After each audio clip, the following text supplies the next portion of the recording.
My name is Austin Hancock, and I am a 20-year-old flight school and college student. My own personal project is to build from the ground up a full-scale P-51B Mustang using the original North American Aviation factory blueprints. And I'm building this Mustang in memory of a local Tuskegee hero, Flight Officer Leland Pennington from Rochester, New York. He was flying a P-51B model Mustang named Lucy Gal after his wife Lucy back home. He was flying an escort mission to the Ottenang-Puchheim marshalling yards in Austria at the time, escorting B-17 and B-24 bombers. It was a successful mission, and he was on his way home when he went back to base solo and was never found again. They never found remains of him or his plane.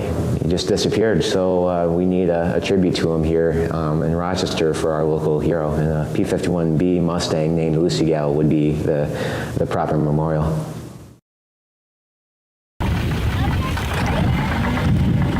Clear.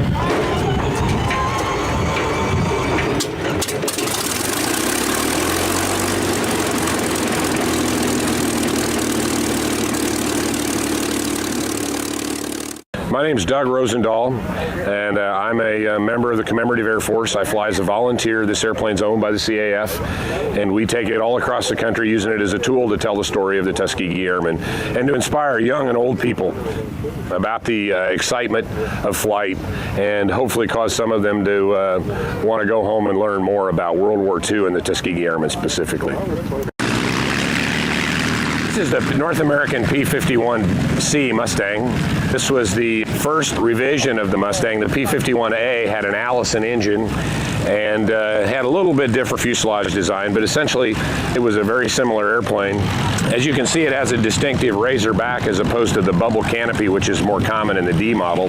That was the subsequent version, and the D model has much better visibility. But the fastback on the B's and C's makes it a faster airplane. But the real secret of the Mustang was its range. The Mustang was the first airplane that the Allies had that had the range to follow the bombers all the way to Berlin. And once we had fighter cover over the bombers on the deep raids into Germany, that really changed the tide of the war. At that point, the Germans knew they were in deep peril. Bomber losses reduced dramatically once they had fighter cover, and things started going our way. So the Mustang, in all its variants, is one of the most historic airplanes of World War II. It's an iconic fighter.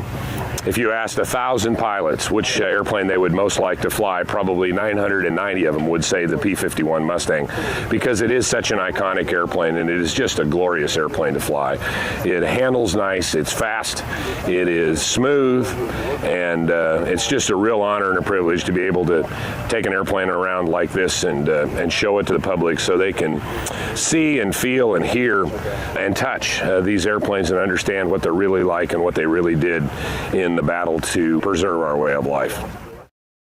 This P-51 Mustang project is important because, as I'm sure many people know, the greatest generation is fading, and it's quite sad, and we need a flying memorial to the Tuskegee Airmen, who there's even less known about, and I believe this P-51 could be that memorial, to be honest. There's very few Mustangs flying, only one commemorating the airmen, and to have one here remembering a local hero would be great, and it's important that we have it flying to teach the younger generations and even the older ones the sacrifices that were made for our freedoms and liberties that we enjoy today by the greatest generation in World War II, and expand upon it and remember it with a flying Mustang.